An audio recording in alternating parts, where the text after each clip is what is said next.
Lords. I have serious reservations about the Government's amendments on aggravated offences, and I do appreciate that this puts me at odds with the noble Lord the Minister.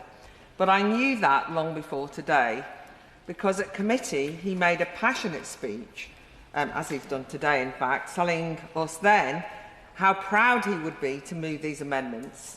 And it's claimed that these amendments show a government prepared to protect LGBT and disabled people. But if this is such an important change in the law for the government, a principled flagship for progressive Labour, and it appeared in the manifesto, then I do think we have to ask why the government waited until now, so late in this bill, at report stage in the Lords, to table them. Because they must have known that they thought they were principled and important before, so why are we only seeing them now? I'm afraid that, as the noble Lady Baroness Cash has explained, this denies this House the proper constitutional right to properly scrutinise and mull over the complex details in the amendments, let alone the fact that that's denied to the other place, the elected chamber. In the limited space that we do have here, I'd like to start by raising some general concerns I have with aggravated offences. Some people might say this is a second reading speech, and if it is, it's because the government didn't bring the amendments forward till now, so I'm going to say it anyway. In my view, the state's job via criminal justice is to prosecute material clearly defined offences. When the authorities attempt to either infer or impute motivation for that crime, seemingly to signal its particular gravity, it's a dangerous move towards punishing ideas, beliefs or attitudes. Some of those ideas, of course, might be bigoted, some abhorrent, but they are nonetheless ideas and opinions. We need to be wary of inadvertently stepping towards thought crime solutions just to signal our moral virtue, and expanding that regime is something I'm worried about. And this has consequences. Offences such as these carry higher maximum penalties when offenders demonstrate hostility, and this can mean prison. But hostility can be interpreted broadly in the law as ill will, antagonism or prejudice. Now let me be clear, violence or harassment or assault or whatever against a disabled person, against a trans person, against a woman, against anyone, should be published appropriately, hardly, severely if that's your take, certainly uniformly, regardless of motive. But aggravated sentencing can lead to some perverse outcomes. On hate crime aggravators, at committee I use this example from the CPS report on recent hate crime prosecutions. A man was put in jail for 20 weeks for, quote, assaulting his father's sister and police officer and using racist slurs against his sister's partner. But the CPS notes that without the racist slurs, he would only have received a community order. So for the assault, he would have retained his freedom, but for the racist words, he got 20 weeks in jail. And what's more problematic is that many of the offences that we are talking about are not actually those kind of aggressions, but often speech that is promiscuously criminalised. This sentencing anomaly really hits home when it comes to the much boasted of addition of sex into the aggregation. At last, people will say misogyny taken seriously.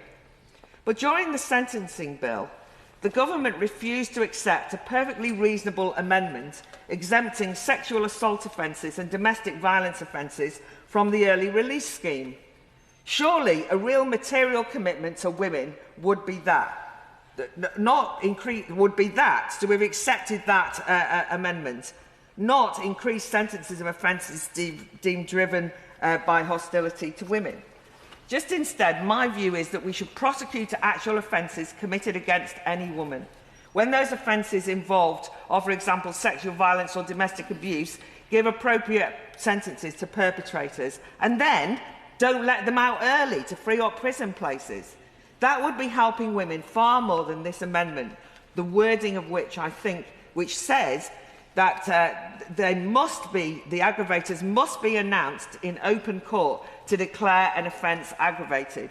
Must be announced in open court. If ever there was an indication of the performative nature of this, that's it.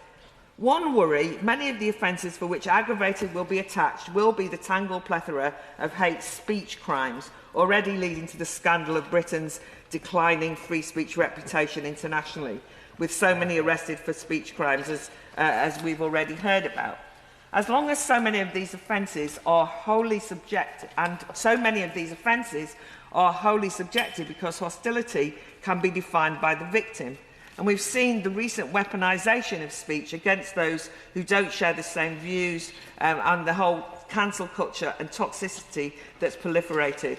And identity groups and those with protected characteristics pitched against each other in grievance complaints.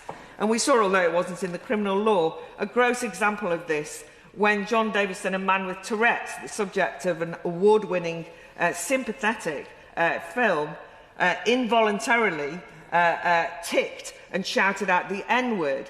Subsequent commentary refused to accept that there was no intent to offend. Race and disability were put at odds rather than empathetically understanding the issues, and that's one of the problems with playing the identity politics issue.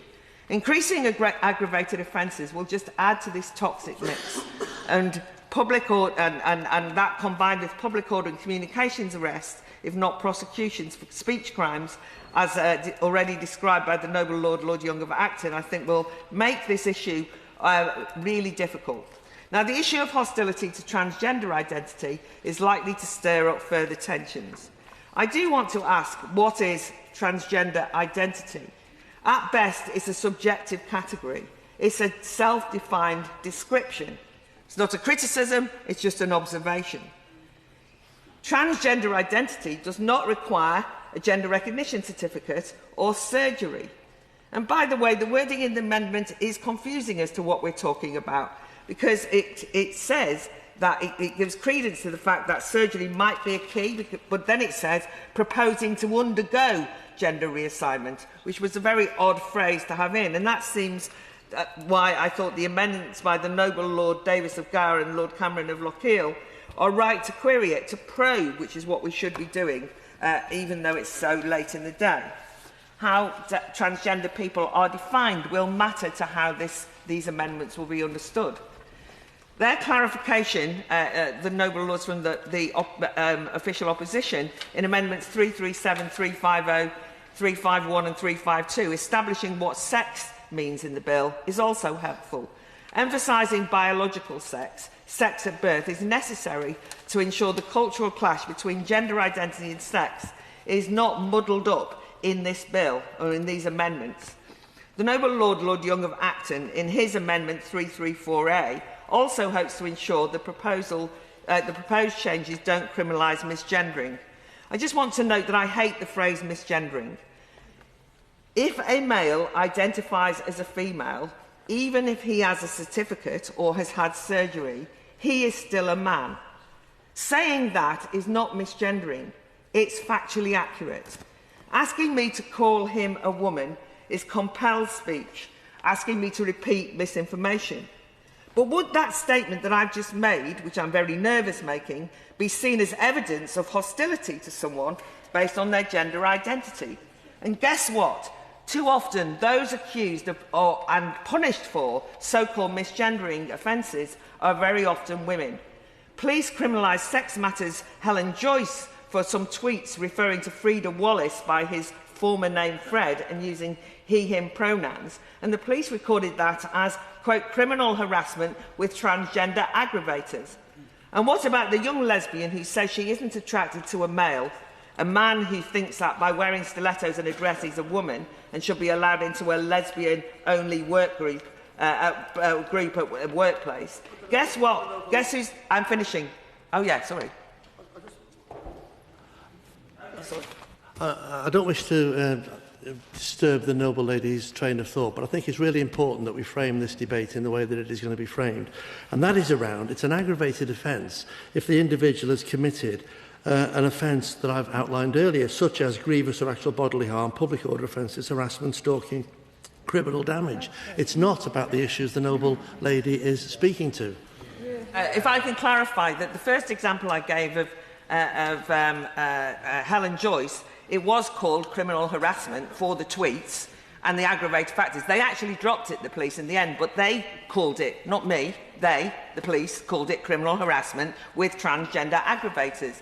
The example I was giving of the, if I could just finish because I'm on my last sentence, the example I was giving of the lesbian in her work group, she was then labelled a bigot, as it's the L in LGB, not the T, in other words, that often will take the hit.